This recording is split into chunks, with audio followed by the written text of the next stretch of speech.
Right. We are recording. Sa mga hindi nakakakilala sa akin, I am Anthony Peña, President ng Unity Philippines Spiritual Center Inc., your president, no? At your service. It's good to see familiar faces and it's good to see new faces, no? And I am tasked to introduce ano ba yung Unity Philippines Spiritual Center Inc.? Sino ba si Unity? No? Unity is a worldwide spiritual movement with Christian roots well over a century old. Oh, ito yung unity na sa worldwide. And it was founded by spouses Charles and Myrtle Fillmore noong 1886 pa. No, yung unity movement. Ito yung headquarters sa US. No? Worldwide headquarters ng unity. There are almost 1,000 Unity centers across the US, and we belong to the Pacific Rim region. No? Pero just to clarify, Unity is not a religion. No? So we will not be asking you to convert to quote unquote our religion. You have your own religion. No? Pero unity is a daily practice of consciously aligning our thoughts and feelings to love, peace, and joy, and being one with God, or being one with Allah, or being one with Buddha, or kung ano man ang label natin sa Supreme Being. Yun yun. Unity welcomes people of all religions, spiritual paths, and traditions. Kasi Unity believes that there is only one power and one presence active in the universe and in my life, in our lives. No, God, the power of love, present all the time. I'd like to invite everyone, to join me in affirming this affirmation. No, so if you guys can unmute, that would be great. Tapos sabayan niyo ako. So everyone, there is only one power There's only one power and one presence and one presence active in the universe active in the universe and in my life. and in my life. God, the power of love, God, the power of love, present all the time. present all the time. Present. Feel muna natin ito. Breathe in. Breathe out. Isa pa. Breathe in. Breathe out. Okay. Now, next slide. Despite many definitions, Unity believes that the essence of religion is a consciousness of unity with God. And unity does not identify itself as a branch of any Christian organization. It looks back before the time of church organizations to the teachings of Jesus as they happen. Pero Unity considers itself Christian with Jesus Christ as its primary influence. Okay? Kasi lahat naman ng religion, ang intention ay good. Ang intention ay mapabuti tayo. It so happen, Unity, kaya nakalagay dito, Jesus Christ as its primary influence kasi nataon, Unity has harnessed the shortcuts that Jesus Christ has taught.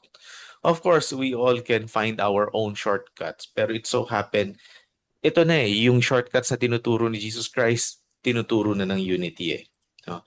Kaya Unity's teachings, like those of Jesus, are toward a first-hand experience of God.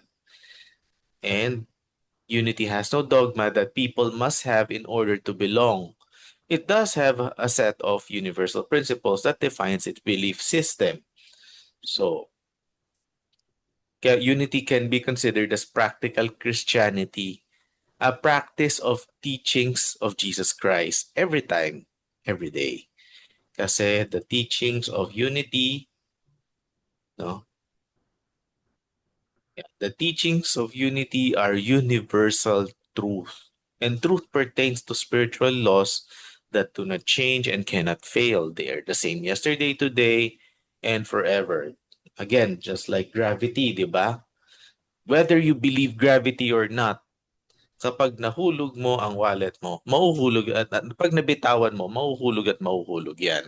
Hindi yan basta-basta, hindi yan nababali. Kasi truth na yan eh, universal truth na yan eh. And these spiritual laws or truths govern all people all the time. Whether you believe it or not, they govern all people all the time. One such truth is oneness, unity with God and with each other. So yun pala yun, whether we like it or not, whether we believe it or not, whether we force ourselves or not, no, we are all one with God and we are one with each other, with one another. Pero these teachings require understanding and faithful practice, no? And practice means regular and disciplined effort. The ultimate goal of Unity's teachings is to help everyone realize oneness with God and individually express God from our thoughts, feelings, words, and deeds. So, yun daw, practice. Ngayon, I would like to invite you to take an introspection, no? Just take a look, no? Are we expressing God through our thoughts, feelings, words, and deeds? Diba? Kasi 'di ba merong saan ba yung annotate dito? Kasi 'di ba merong cycle 'di ba? Thoughts, emotions, tapos words and actions, tapos umiikot ulit yan sa thoughts, emotions or feelings, tapos words and actions. Diba? So ang question dyan, are we expressing God, no? From our thoughts, emotions or feelings, words and deeds. Unity believes that there is no better way to worship God than for us to rightly express God through prayer, meditation, and silence.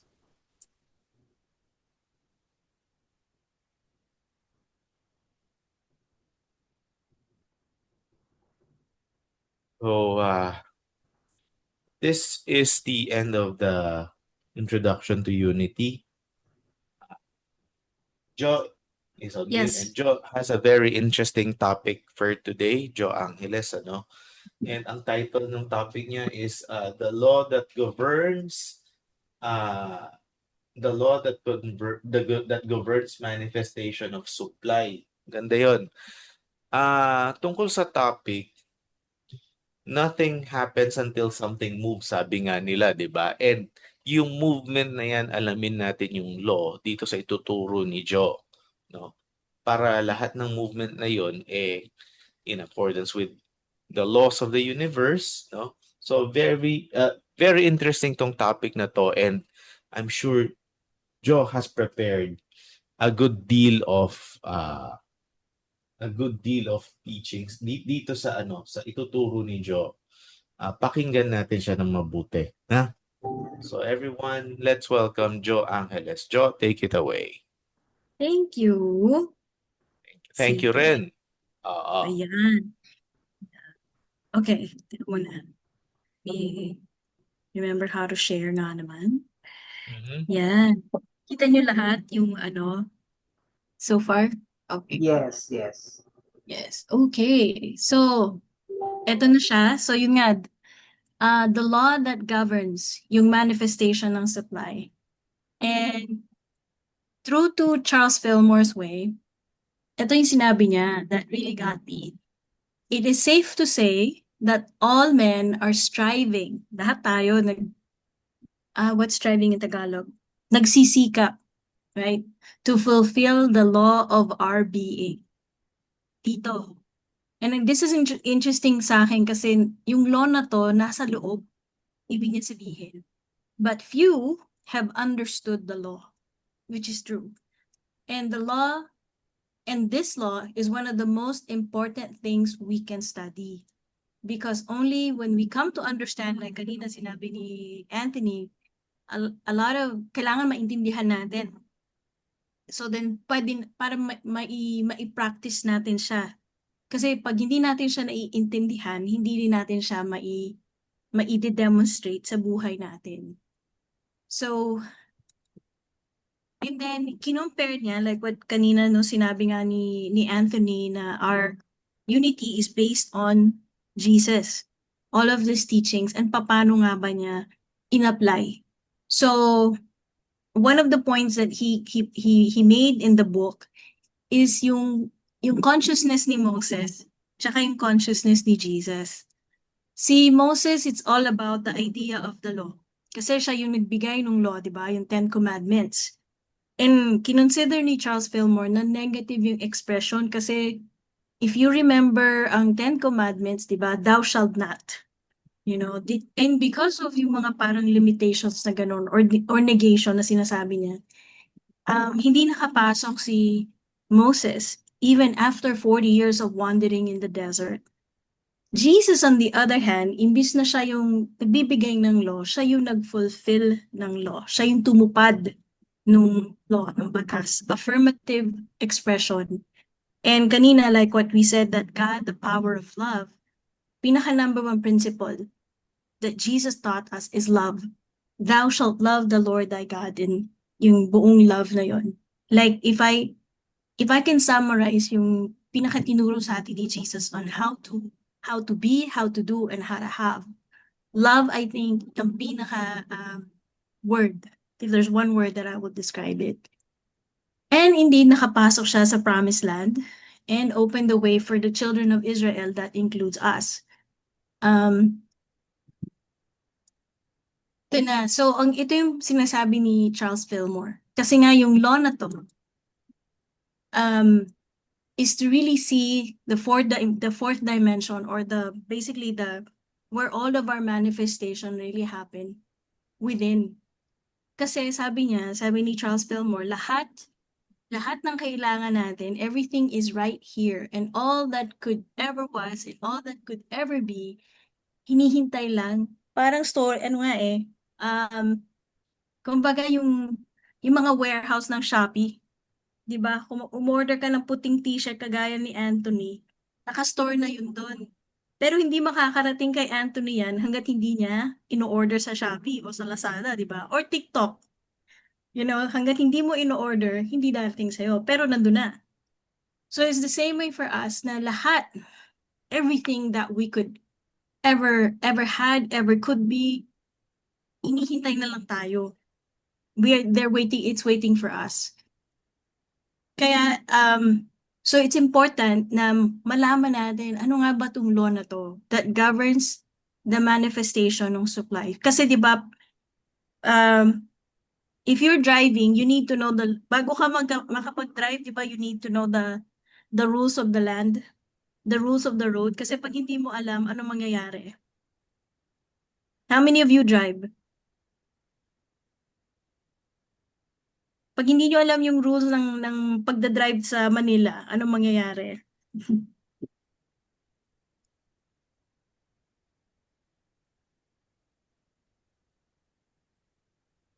Ay, huli Anthony, ka. pag huli ka, pag nahuli ka, ano mangyayari? Kuha lisensya mo. Kuha lisensya. Right? Oo. Hindi, at ano lang yan realities of life. Either kuha lisensya mo or manong pasensya na po. Tapos kakamayan mo na lang siya. Oh, I Tapos like that idea. Tapos pagka kinamayan mo siya, meron pala something in between sa kamay mo at sa kamay niya. That is all. Ah, Well, in a sense, ano yun, unwritten law. But it is still Unwritten a law. law, di ba? Well, oo. Hindi, pero di ba ignorance of the law excuses no one from compliance, di ba? So, pag ignorant tayo, yun yung mga nangyayari. Right.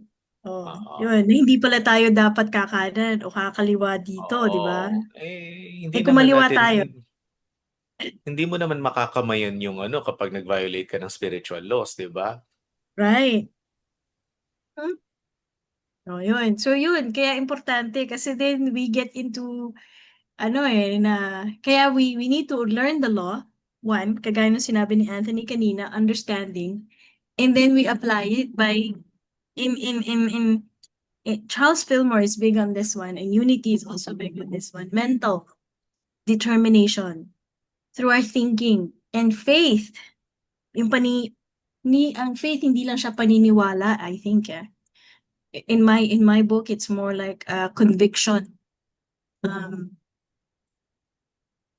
And much like Charles Fillmore, kasi si Charles Fillmore very scientific siya. So he really valued order. He valued, ito muna ang gagawin mo. Very logical. Kaya nga siya yung the head of Unity. And yung asawa niya si Myrtle the Heart. So, yun ang ni Charles Fillmore. So ito, it's one of my favorite. Before Unity, alam ko na I've heard of this already, that the law, itong law of manifestation na to, that governs yung manifestation natin of our supply, nakasulat na sa puso natin, nakaukit na. That law, we are told, is to be written in our hearts, our inward parts, nandito. Nakasulat na, nakaukit na. And I think you guys can relate with this, di ba? I mean, a lot of times that there is something within us that naturally responds to the law of God. I think the closest definition of this sa Tagalog, sinasabi natin konsensya. Di ba? Minsan sabihin natin, nakukonsensya ako eh. Pero kasi, like even as a kid, di ba? Kahit nung bata tayo, I mean, I know as a kid, nung bata ako, there will be times na something's not right. Yung ganon. Or something na, maganda to. Because kahit na bata o kahit anong edad, there's something within us that already responds to that law of God na kung kabutihan ba yan or nakokonsensya ba yan, andito na. Kumbaga, I think that's one good thing na I'm glad hindi na ako pupunta sa law library ng UP Law to find out ano ba tong law na to or anywhere else kasi nandito na sa puso. Nandito na, nakasulat na, nakaukit na. Kumbaga. And so, kaya pag tinanggap natin to as true, na nandito na siya sa puso natin, that we know the one law by inner intelligence that all laws, secondary. So, pagka naintindihan natin na yung law na to for the manifestation, bago sa labas, dito muna sa loob, dito muna sa puso. And then, di ba, how many of us have heard of this? And this is true. I think a lot of nature, especially, we are told that the whole animal kingdom is guided by instinct. Di ba? May mga, like, I know that the salmon, for instance, okay, pag nagbe-breathing sila, they go to a certain place and they go against the tide. Or the birds dito sa Amerika kapag winter, they know to go to the south. You know, I'm not sure sa Pilipinas kung merong anong mga animals ang known by instinct. Even ng mga, I think dogs in particular. Dogs ginagamit nila for pag naghahanap ng mga tao or to even the ones I've seen so far na one day pinapangarap ko pa, yung mga tinatawag na therapy dogs, na alam nila that dogs have this sense kapag halimbawa if someone is about to have a seizure or someone's having a hard day, natural nilang pupuntahan yung mga tao na yon. And it's also by instinct. And I think for us, ganun din, di ba? Na minsan, on the surface, hindi man sabihin ng tao pero nararamdaman natin na mukhang may problema. And we can already ask, what's up? Anong problema? Angyari? Di ba? And so because of that, itong law ng manifestation, sabi nga, look within for the law and not without. So, dito muna sa law. Kasi, the infinite creative mind or God has given all of us the key to the workings of this unfailing inner law. Kumbaga nandito na, God has already given us that understanding, that intelligence, that wisdom, that love, na maintindihan ano ba itong nasa sa loob natin na batas or na law. And it's only limited by our thinking, our thought capacity. Kaya daw, ito yung tinatanong ni Charles Fillmore doon sa libro, can we handle kapag dumami yung prosperity natin o yung abundance natin or our more substance. Sabi nga dito, hindi na natin, kaya this is why unity, that's a type of prayer, it's called affirmative at hindi asking prayer, kasi ang belief ng unity is kung ano man yung hinihiling natin, nandiyan na. So that's why we don't ask for it anymore, because it's already there. I'll talk more about affirmative prayer in a different lesson. Ang kailangan daw nating hindi daw for more substance, or let's say kung halimbawa man pera, hindi more pera, hindi more wholeness even or more healing, but it's more to ask understanding. Maintindihan natin with our mind yung substance na yon o ano man yung hinihingi natin, na maintindihan natin siya. So then, i-increase yung kakayahan natin to actually handle it. And ito din yung, I think, kasi di ba may, I don't know if you guys have heard of the stories, may mga na biglang nagkakaroon ng malaking pera sa lottery. Tapos, in a few years, makikita nyo na parang nababankrupt. Kasi what happens is, dumami nga yung substance, dumami nga yung pera, pero yung pagkakaintindi nila or the understanding for it, hindi tugma. So kaya, andun pa rin yung limiting beliefs, nandun pa rin yung negative thinking. So, kaya, dahil hindi sumabay sa understanding, kaya nawawala yung pera o nababankrupt yung tao. So kaya daw, one of the most important thing for us for the law of manifestation is kailangan natin to increase our understanding so that we increase our capacity to handle yung, halimbawa, kung biglang pagdami ng kayamanan o ng pera sa buhay natin. And how do we do that? Dasal. There is an affirmative prayer. Yun ang ano ng affirmative prayer is for us to have a greater understanding of kung ano man yung greater understanding, halimbawa kung or greater realization, halimbawa ng love or ng wholeness, ng prosperity. So then kapag dumating sa atin yung malaki na pera or relationship even, mas malawak na yung understanding natin, and then mas kaya na natin siyang i-handle ngayon kung ano man yung what will arise out of that. So ito, tinanong nila to dun sa book, how can we handle prosperity? Kasi a lot of people, a lot of us na, maganda na maraming pera. The caveat to it is kapag, parang yung sa wineskin, di ba? Yung pera na darating is, yun yung bagong wine. Kaso, yung lalagyan nating wineskin, yung luma, at punit-punit, mauubos din yung perang darating. Hindi siya makikip kasi yung old wineskin, hindi niya kaya yung bago. So, para hawakan natin yung bagong wineskin, kailangan yung bagong wine, kailangan bagong wineskin din. So, that's why what we need to ask more beyond mas maraming pera is mas maraming understanding so that we can handle it better.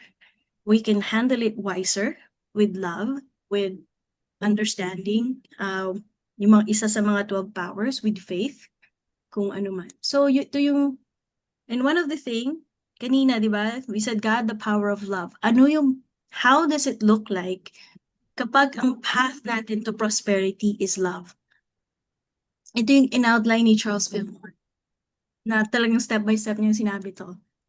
Stop. Number 1, tigil muna. You know, stop looking outside. The number 1 thing. Stop looking outside. Look within for the supply.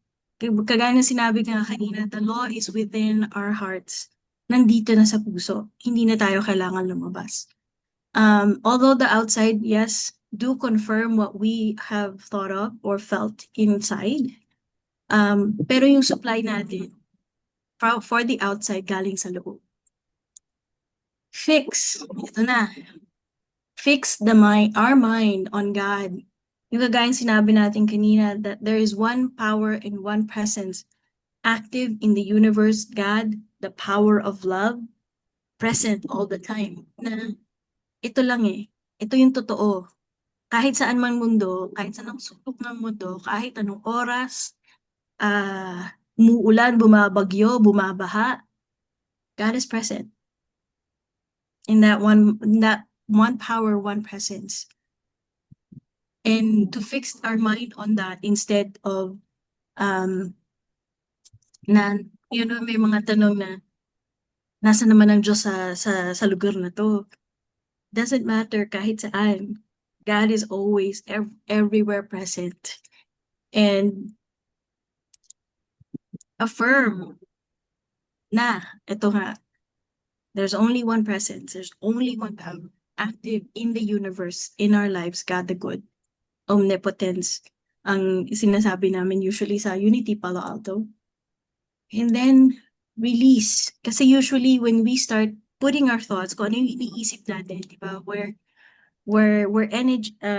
energy flows, where our attention goes. So kung ang attention natin is in this, na yung, sa Tagalog ng ni Argel, yung goodness of God is kagandahang loob ng Diyos o ang pagmamahal ng Diyos or whichever quality of God that yun talagang nagre-resonate sa'yo for that time. Kung we see God as peace or we see God as calm or we see God as comfort, kung ano man yun, when we focus on that, yung isip natin, yung feelings natin, kasi yun yung unang dalawang kailangan magbago. So pag yun ang palagi nating iniisip, pinagnilay-nilay, or we meditate on that, like as the Bible says, kumbaga yumayabong, it enriches our thinking. Kumbaga nag-iiba na yung thinking natin. Na kung dati laging kulang, laging wala, laging mahirap. Ngayon, punong-puno. Sa Tagalog nga, siksik, liglig, umaapaw is what they've said in Tagalog also. And then, from our thoughts, that comes, of course, our feelings. Andun yung words and andun yung deeds. Kasi kapag alam mo natin na God is peace, and because tayong lahat, I am created in the image and likeness of God, ako din, kagaya ni Jesus, I'm also a child of God. Therefore, I am also peace. Ako din, pag-ibig din ako. Ako din, kabutihan din ako. Ako din, kagandahang loob din ako. And when we set our thoughts on those things, it translates sa sasabihin natin, sa gagawin natin. And then one of the people na talagang highlight also ni Charles Fillmore sa book is si Solomon. You know, he is I think the smartest, the wisest guy ever lived, and also quite rich. Kumbaga siguro sa time niya billionaire na siya noon. 'Di ba? Back in his day. Pero kasi ito yung pinaka-importante na sinabi ni Charles Fillmore. the one thing when God asked him, ano yung gusto mong, what do you want? Anong gusto mong ibigay ko sa'yo? One of the things that Solomon did do, he did not ask God for riches. Hindi siya humingi ng kayamanan or ng pera or ng wealth. Ang hiningi niya, he asked God for wisdom. Or in some of the translation, it says an understanding heart. A listening heart. Kasi sabi niya, I'm gonna believe. Kasi he was, mga college students natin, halos kaedad niyo siya when he became a king. I think even younger. I think 14, 15 yata. So he was young. Bata pa siya. Kaya sabi nga niya, God, I need wisdom to govern this great people of yours. So kagaya natin, di ba? To govern, like the supply that we have, supply ng lahat-lahat. I know for me, kailangan ko ng wisdom. Kailangan ko ng guidance. Kailangan ko ng understanding. Kailangan ko ng intelligence. Kasi God, sabi nga dito, it's ang number one, I heard this from Reverend John, na ang currency talaga in the universe is ideas. The currency of the universe is ideas. And you can see it. Madami ngayon, especially now. AI. AI pala, internet, social media. Those are really ideas. And God, sabi nga dito, God is mine and His gifts are not material. Well, eventually becomes material, pero first and foremost spiritual. And ideas. So ideas talaga, yun nga, the currency of the universe is ideas. So He did ask for it and received the ideas and then dinevelop niya. Hindi lang, okay, oh God, gandang idea niyan, and He sat. He didn't. He followed it through. Kung anumang idea yon, diba? And we have a lot of examples of that, from kagaya ni Steve Jobs na dati nasa garahe lang siya. And then he said, I want to put a ding in the universe. Next thing we know, ayan na. We have a whole slew of MacBooks, iPhone. And if you see the Apple campus, so ayun na siya. Yun yung mga ideas. Then, from this, we should get our cue na pag humingi talaga tayo from source, ang hihingi natin, ideas. Hindi lang, God, sige, bigyan mo ako ng mas maraming pera o kayamanan. God, ideas po. Ano nga po ba? Kagaya, di ba, when you do I think sa game development, si Andre, yun dun yung brainstorming. God, bigyan mo ako ng idea para sa game. And then, God, give me the wisdom. Paano ko ba siya how I'm gonna work it in my affairs? Paano ko siya gagawin? Paano siya magiging game? Or, so yan yung, we ask God for rich ideas, substance. And then, kapag natanggap natin yung idea na yun, kung ano man yung idea na yun, do not forget na itong pinanggalingan ng idea natin is God, the one power and one presence.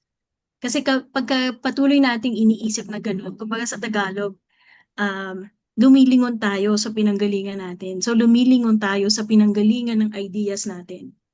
And kasi kapag ang foundation natin na itong divine idea na to, definitely galing kay God. Thank you, God. And then you keep at it. You are building yung parang structure or foundation mo for prosperity. And then the one thing that he mentioned na nakita niya kasi siguro is a lot of this na hindi yung dinesire natin yung prosperity ngayon and then poverty tomorrow. Ang inano niya is steady, day by day, moment by moment, abundance. Hindi yung, okay na ako ngayon. Bukas, hindi na. Hindi ganun. So, ito yung ginawa ni Jesus. Jesus did this very exact thing. The way that He approached supply is being the child of God.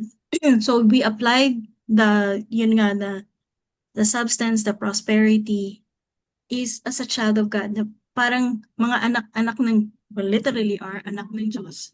Na, like I said, dito na galing na nandito na sa puso natin. Right? And kasi meron tayong, it says there is an inherent faculty that instinctively knows, na alam natin eh. We know it here. Alam natin instinctively, intuitively, alam natin. Like any desire that we have for bigger, better, higher. Kasi alam natin na, one, I'm a child of God, deserve ko yon, worth it ako nun, I am good enough to have it, ganon. And sabi nga dito, even little children like to have their own toys. May mga napansin kayo mga bata, minsan ayaw nila mag-share. Okay? And it's not that they're wanting to be selfish, pero nandun yung sense na, ano to eh, akin to. That they want that peace, di ba? Or we want something better and higher. Kasi it's not that we're being selfish or we're being greedy. It's more na, ano ba yun? Like, there is a divine in us na wanting more. Kasi part ng divine design natin yun. Na halimbawa, if I want to be better or higher para din sa ikakaunlad ng ibang tao, then why not? Diba? Makakatulong ako. Bakit hindi? Kaya ano eh, let me do this first. So meron din siya mga shinare doon about money. One of the dispel myth na sinabi niya, that one thing that we do need to stop thinking is kailangan tayong maging mahirap para maging makatwid or makatwiran.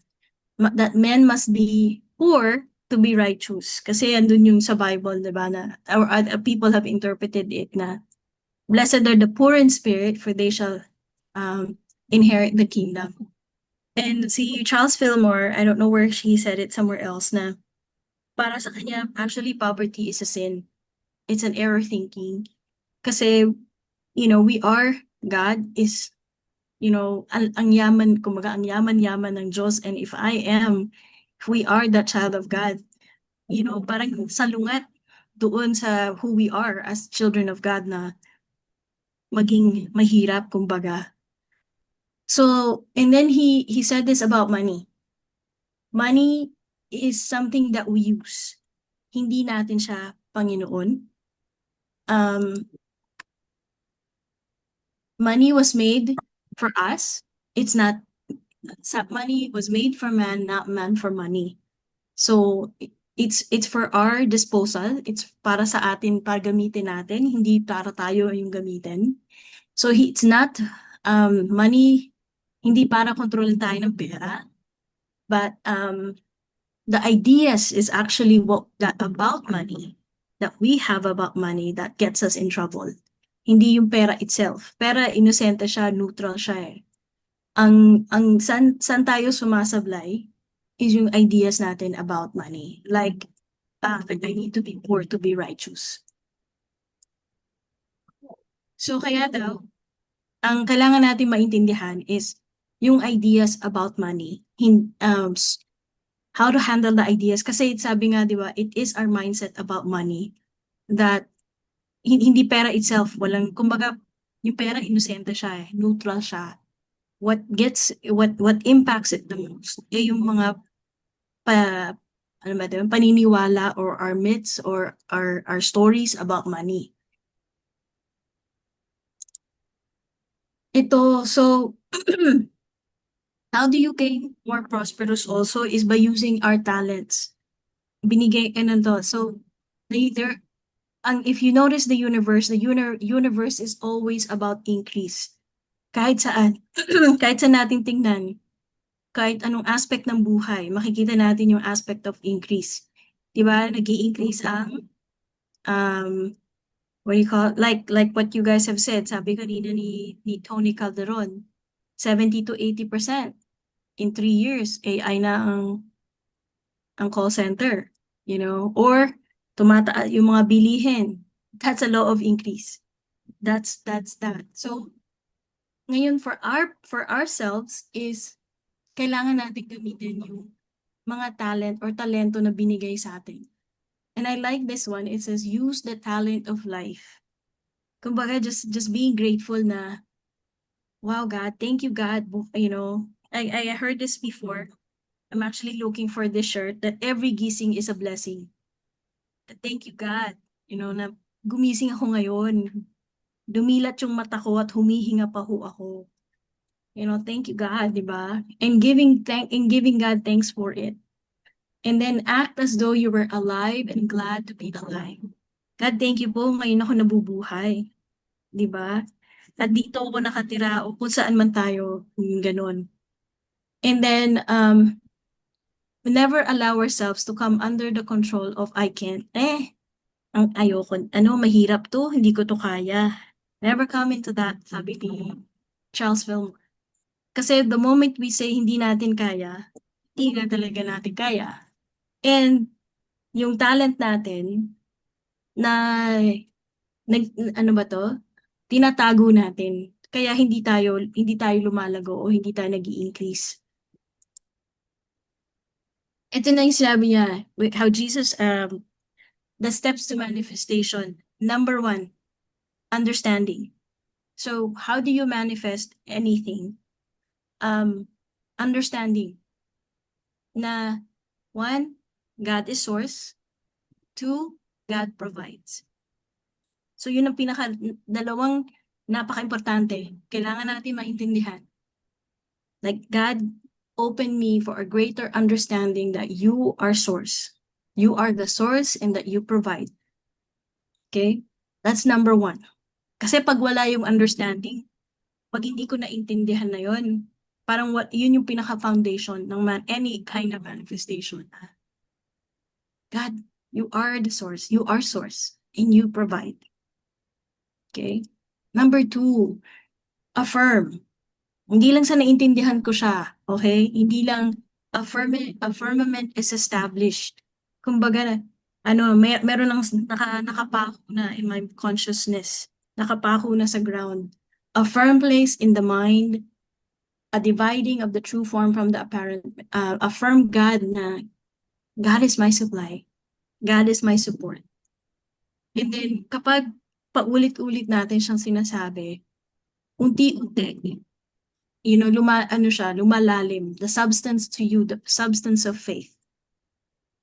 So, malakas yung paniniwala natin. Hindi lang pala paniniwala, paninindigan is the way I think. Pananampalataya is the word I'm gonna use for that one. And then, kapag andun na, so we got the understanding, andun na yung affirmation, andun na yung faith in a way. Now we could use the power of imagination. And ito yung pinoint out ni Charles Fillmore, na a lot of people, kaya minsan medyo hindi nangyayari yung manifestation kasi nauuna to. Nauuna yung visualization. Which is, pero ang point niya, you guys need to have your foundation first. Yung understanding muna. At yung firmament, the affirmation, talagang you stake it to the ground, faith, yun. Pag yung dalawa, then you can, ngayon naiintindihan na natin at firm na sa atin in faith. Ngayon pwede na tayo mag-imagine that picture in mind the things that you desire. Ngayon pwede na tayo mag-imagine. Then, order. Ito, Jesus was big on this. Kapag nag-manifest nung si Jesus, di ba? Like, when he manifested the multiplication nung tinapay tsaka nung isda, he had them in groups. Ganon. And its order is actually a part of prosperity. And I think for me, ang pinakamalaki dito is yung pag naglilinis ako, and yun, guidance sa akin yun ngayon na linisin ko yung gamit namin bago kami lumipat. Kasi nga, naghahanap ako ng lilipatan. Para yung ililipat ko dun sa bahay namin is really what I love and really sparks my joy. And that's also part of order. Para yung dadaling ko na dun sa bahay, yung hindi na yung itatapo namin para wasted energy or time, pero yung talagang yun yung mga gusto namin sa loob ng bahay. And then, yun yung seed idea sa akin. And thank you God that yung idea na yun, it makes sense. Para paglipat namin, yun lang ay lilipat namin talaga. Prayer, affirmatively. Okay? Prayer of faith. Ito yung sinasabi namin sa kanina affirmative prayer. And I found a really great definition of prayer, affirmative prayer na you guys can use. Affirmative prayer is a methodology or a process of transforming our thinking and dealing with our circumstances. And sabi pa nung one of the authors of Discover Your Divinity, sabi nila, when we engage in affirmative prayer, what we are really saying is our intentional, conscious decision to be changed. Na God, regarding this thing, kung halimbawa pumunta ako na like, is this one to be and anxious ako about tomorrow, I am willing and I'm opening myself to change na a greater understanding of peace, a greater understanding of faith, greater understanding of love. So pagka umuoo ako or I'm saying yes to getting my mindset changed. Then hindi lang basta okay nag-pray na ako. Ito ay part nung sinabi ni Anthony about kailangan din natin siyang hindi lang siya thinking, feeling, and words, deeds. Kasi kapag hindi natin ginalaw yung paa natin, wala rin mangyayari. Diba? Sabi nga natin, nasa Diyos ang awa, nasa atin ang gawa.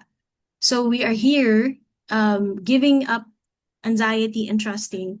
Does not mean, sige, upo na ako, God. Pinagkakatiwalaan na kita. Hindi.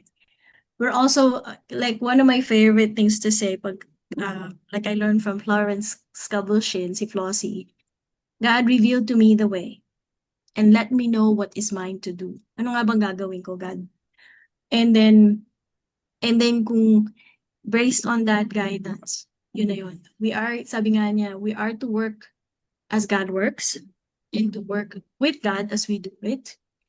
And then yung working na to is hindi lang siya on Sunday morning between 9 a.m. to 11 a.m. 7 days a week. Okay? Do all things to the glory of God. 7 days a week rather than 1 time. And take God into all your affairs. Maniniwala ba kayo that even when I'm choosing yung mga gulay tsaka prutas sa palengke dito, dinadasalan ko pa yun, God, lead me to ano yung matamis na orange. And I know it's something so small. Pero yun nga eh. But I'm taking that one presence and one power into that affair na, God, ano ba tayo dito? Ano ba?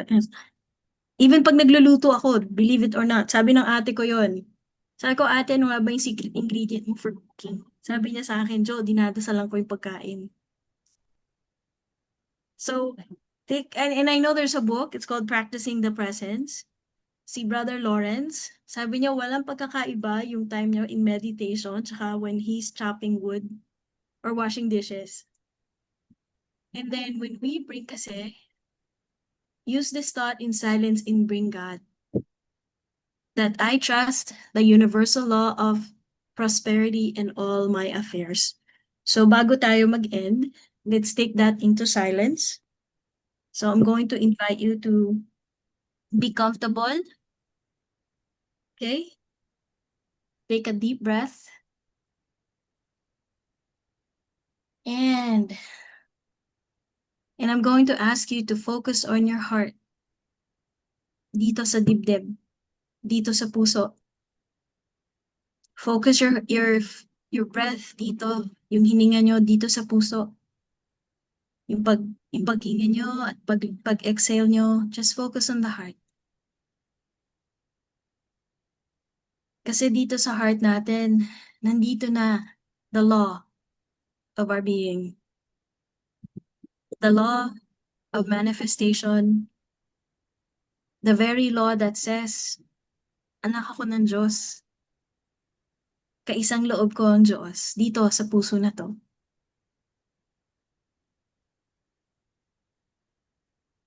So I'm gonna invite you in silence to think about these words.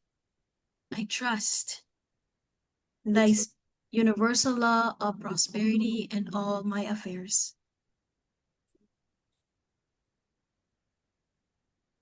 So think about that, meditate about that dito sa puso natin. I trust the universal law of prosperity in all my affairs.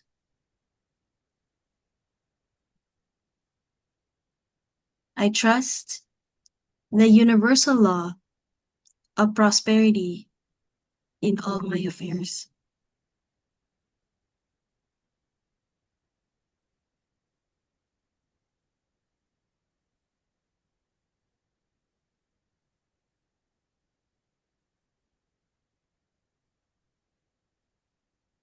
And one more deep breath.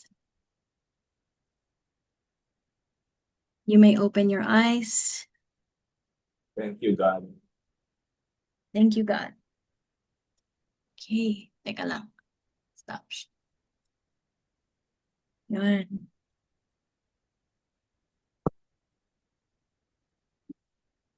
Oh, yan. So, yan ang homework natin for the week. Take God into all your affairs. And, I think yun na. Yun na yung pinaka-simple. So, ano yung mga naging aha moments or bago sa pandinig? Or, dun sa mga who's been here na parang, oh nga pala, reminders. Ano yung mga naging reminders? Ano yung mga bago?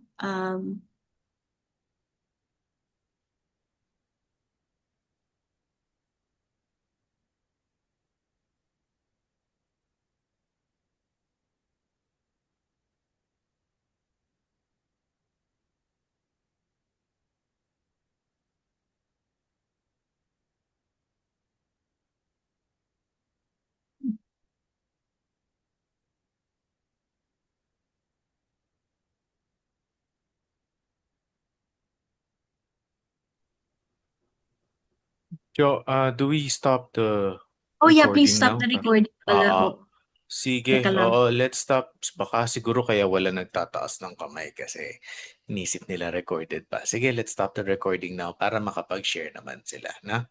Okay, Alright, sige. sige.